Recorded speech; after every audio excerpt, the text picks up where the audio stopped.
Clara ay mabuting tao. Hindi ho, buti na lang, hindi ka natuloy kay Maria Clara.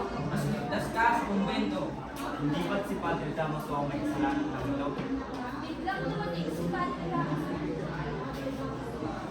Sino nagsasabing ako? Ako lamang nagliligtas sa bayan mula sa isang mapanganib na tao. Ngunit hindi ba't si Ibarra ay isang edukadong Pilipino? Sa mundong ito, ang may hinaan at tatapakan. Biglang darating ang isang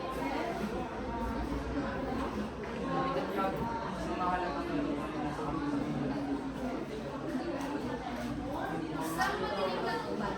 Si Ibarra at Elias ay nagkatago mula sa mga sundalo. Ibarra, hindi ka maaaring mahuli. Ikaw lamang ang pag-asa ng ating bayan. Ngunit paano ko nalaman? Pati ang bayan ay umiyak sa amin. Hindi pa ito ang katapusan. Hanggat may katulad mo, may pag-asa pa. Biglang lumitaw si Balat, isang kilalang pulisan. Sino kayo? Bakit kayo narito? Hindi kami kalaban. Nais namin po kayo sa kasamaan ng pamamaraan. Huwag kang magtiwala sa gobyerno. Sila lang ang may kinabang habang tayo ay libunin. Mula sa malayo, maririnig ang yabag ng mga sundalo. Takbo, Ibarra, ako na ang bahala rito. Pinagkakumalay sa Elias at Ibarra. Habang sa Elias ay nagpapanggap bilang Ibarra.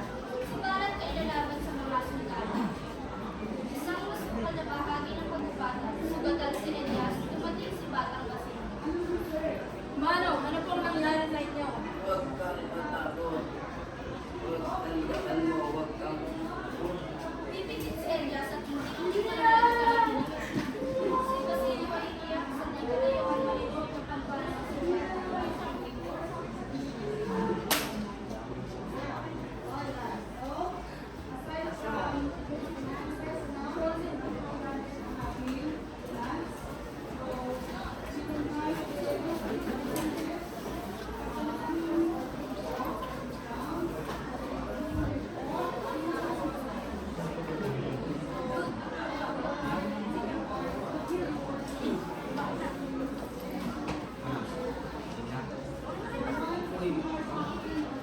Bago magsimula ang aking misa, ako nga pala si Padre Damaso, ang pinakamagaling na tagapagsalita ng Diyos.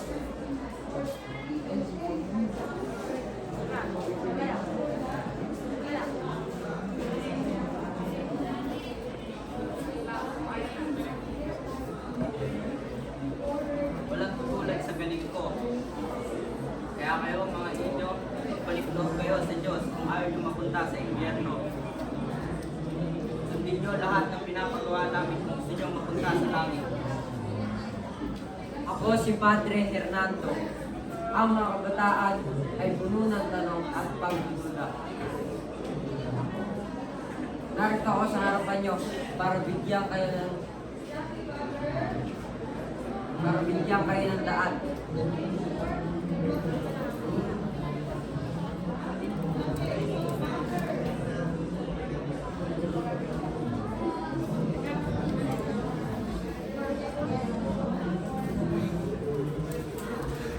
Ay, Virgen del Rosario! Ay, Virgen del Novaliches! Kung lalaki lamang ako, ngayon di haharap ako sa Kapitan General upang iandog ang aking sarili, upang makilahok sa mga naghihimagsik laban sa bayan. Ako nga pala si Kapitana Maria, asawa ni Kapitan Tiago. Ano? Magpapakababa ka dulo sa mga walang awang tao? Huwag kang duwag, Kapitan. Wala kang kasalanan, kaya wala kang dapat ikatakot.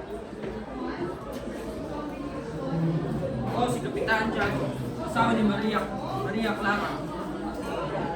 Ako nakatira ako sa San Diego. Nang kapangyarihang tao.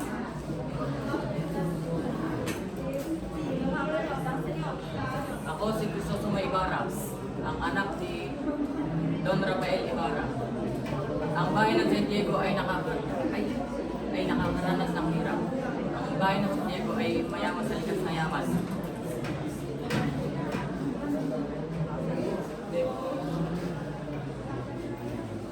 Ako si Ande, ang tuwirang alila ni Kapitan Tiago. Sa bawat araw na lumilipas, ako'y nagpupuhan. Ang mundo sa aking paligid ay puno ng pangarap at pag-asa. Ngunit tila ba ako'y nakatali sa mga inaasahan ng iba.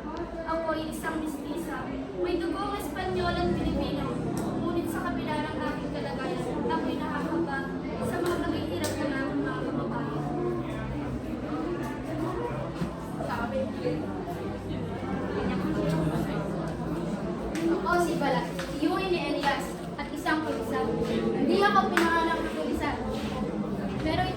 ako na makapangyarihan sa buhay na ito.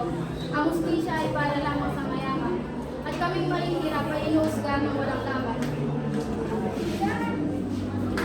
Ako si Doña Consolacion. Ano? Ikaw? Ako hindi mo kilala? Ako'y isang asawa ng isang may mataas na katulad. Bakit hindi mo ako tinutulungan? Ang mga katulad mo mahina, ang mga katulad mo mahirap, ay hindi nakakaintindi ng tamang pagtulungan.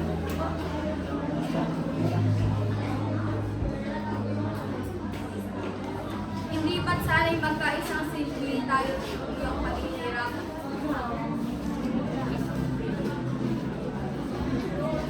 Pero sa mga katulad mo, wala talagang kwento.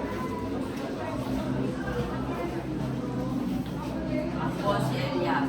Inay, itay, ate, huwag mo akong iwan. Huwag! Nagising naman mo ka ni Elias. Nakasiguro na hindi na matutuwa ang aking pamilya sa aking tinalaak. Ngunit kailangan ko silang bigyan ng aking justisya. Napakarami ko na pinagdaanan sa aking buhay. Sa lima, pinagbinta ang ere at pilibustero. Ngunit hindi ko ito pinansin. Naglagalag sa iba't ibang lugar. Malaman ko ang nagtulos ng tinakala ng aking pamilya.